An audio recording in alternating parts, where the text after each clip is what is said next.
as promised, guest co-host today, loves all things sport, but especially golf. He is basically Mr. Golf here in the region. We're calling him a sports commentator, but he is the walking, talking, golfing encyclopedia that is Robbie Greenfield. Robbie G, good to see you as always. Thanks for joining us. Thanks for the big build-up, Tom.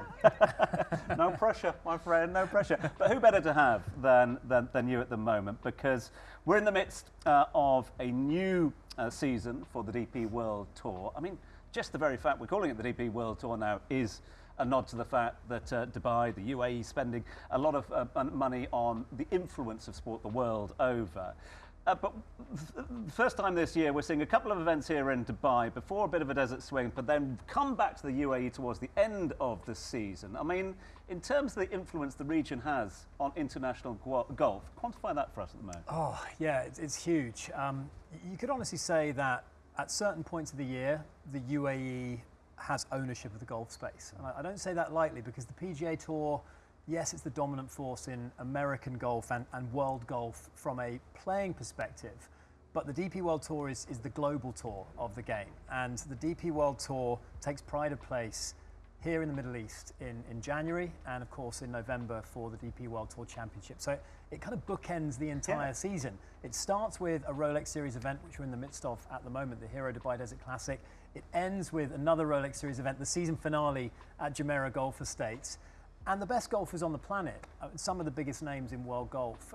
And I don't want to get into the nitty gritty, but the game is fragmented at the moment, and we could go into that. But the likes of Rory McIlroy and many others, Tommy Fleetwood, who's a resident here in the UAE, you know, calls this place home, all descend on whether it's the Majlis golf course or whether it's the Earth course at Jumeirah Golf Estates to thrill the crowds. And I guarantee you, only in the States and Dubai will you see Rory McIlroy play 4 times live in any one given place in a single year. So it just kind of emphasizes, I mean, he's the Masters champion, he's completed the Grand Slam in golf, he's probably the biggest name. Yes, Scottie Scheffler's the world #1, but in terms of a guy that they like to say in America moves the needle, Rory's the guy right now after Tiger has kind of stopped playing. So it's amazing to see, great for us, and it's brought a lot of exposure into the world of golf. I think as well, just one thing, and I noticed it recently with the Dubai Invitational, you know, Rory was there. I mean, in terms of access to a player like Rory McIlroy, and again, he pulled in the crowd for that one, there were thousands following him around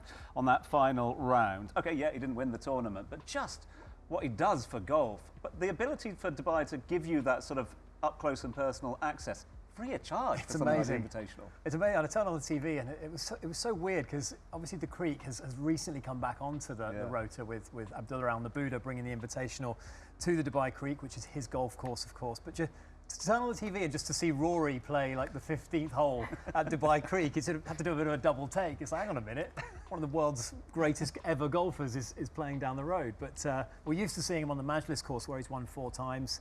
We're used to seeing him at Jumeirah Golf Estates. But it is true, it's amazing. And when we consider how fragmented the game is with the PGA Tour, with the Live League and various other components, it's great to see. And I should mention as well, the MENA Tour has had a renaissance, and you know, I've lived here for a long time. There's been some great players that have come up through the ranks, played junior golf, gone to the college in the US, turned professional. We've had the first UAE national who's made a cut, I believe, on one of the major tours, the Hotel Planner Tour, which is essentially the old Challenge Tour, which is the one below the DP World Tour. Ahmed Skeik, who is just 28 years of age, big future. He's done so well in the Pan-Arab events and the GCC events as well. He's turned pro at the end of last year, and you know, he'll be flying the flag for the UAE. But it's good to see that it's not just the very top of the game that is being catered to.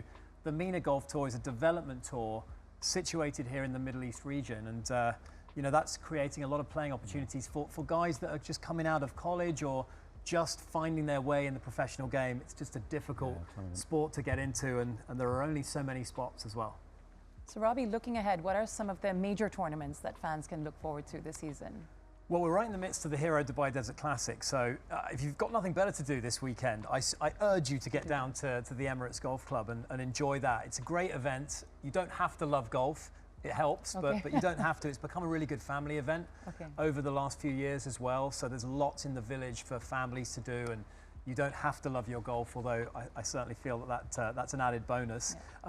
there's some big events on the, as I mentioned, the Hotel Planet Tour in Abu Dhabi and in Ajman as well coming up. And then, of course, in November, we've got the DP World Tour Championship. And then I think the focus in the world of golf shifts over to Europe and the US in the middle part of the year.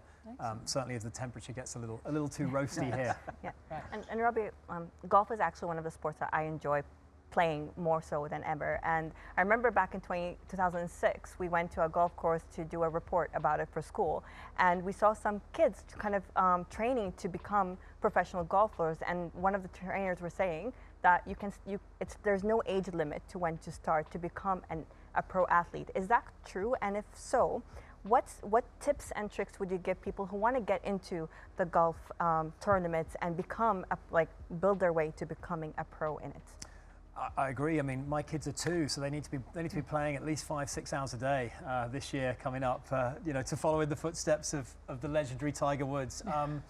No, look. I mean, I think for most sports, when you look at trying to get kids involved, you want them to find it fun, and you don't want to start them too soon and put any pressure on them. It's got to be an enjoyable experience, and I think that's what the academies do a really good job of here.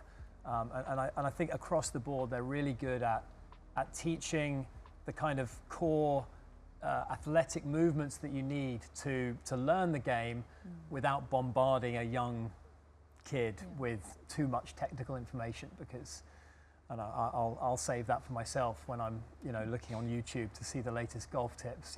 They've got plenty of years in the future for that, but I think that the academies here are very, very good. I can't speak highly enough of them. The big names that kind of get behind them as well. Tommy Fleetwood has his own academy at Jumeirah Golf Estates. Claude Harmon, who's one of the most distinguished golf coaches on the planet, he's up at the Els Club, and these guys, it's real best in class. It's the tech is right there, but also the enthusiasm and the passion for getting youngsters into the game, and it's never been so popular. You cannot get a tee time, and Tom will know this. You cannot get a tee time I wanted to in the UAE. I mean, in terms of the sort of, okay, let's do our little wish list if we can, because in terms of that grassroots talent coming through, and with the population boom we're seeing in so many different nationalities, the ability to play golf, okay, yeah, it's going to get hot during the summer, but year-round here as well. You talked about the tech, and Topgolf are doing great things. Other venues are giving you the opportunity to have a bit of fun with your golf as well. The academies, the investment into golf here. Why not many golf courses? Is there an option to build more golf courses? Are there some in design? Are there some being built? There are some in design. Okay. There's a very exclusive course. I'm not even sure I'm allowed to mention it. Discovery Dunes, which recently opened its doors, but that's a private golf club operates on a very different model for the UAE. There's another golf course planned at Jumeirah Golf Estates, so they are building a third golf course. Look, I think we've seen a bit of a slowdown in construction. I think a lot of the golf course construction was tied to real estate developments. And hopefully we bring a few more in. I would love to see a municipal course built and designed. I think that is on the wish list of most golfers out here. Just something that's a little bit more affordable, a little bit more accessible. There's 1 or 2 courses that are approximations of that, but Dubai is almost a victim of its own high standards. Everyone wants to have an elite luxury 5-star exclusive experience, and that's what we have here. But obviously, those experiences come with a pretty hefty price tag as well. I suppose one of the other benefits is you don't have to travel far north or south to find a course in the other Emirates as well. No. And they might be a little bit more accessible than some of the more popular ones here in Dubai. Yeah, you can go up to Ras Al Khaimah, you can go to Ajman. Al Zora is a fantastic course right on the mangroves up there. Abu Dhabi has some brilliant courses as well. Look, it's a great position to be in. I'd love there to be 2 or 3 more golf courses. I think particularly in the last 3 or 4 years, golf has had a real surge in popularity where there's now more demand than there is supply, and it annoys me because whenever I phone up to get a tee time, I just get the line is busy. Don't you know who I am? Yeah. I'm Mr. Golf. And they respond, no, we have no idea who you are. Put the phone down.